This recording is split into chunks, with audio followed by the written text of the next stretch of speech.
Hi, this is Guy Lowe with Electro-Voice, and today we're going to show you how to connect a foot switch to your EVERSE 8 to enable or disable effects.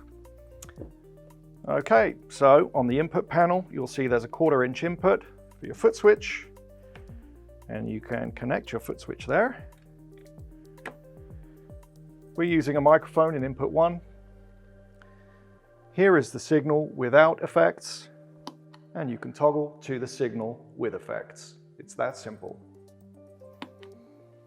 Okay, there you have it. Connecting a foot switch to your EVERSE 8, easy.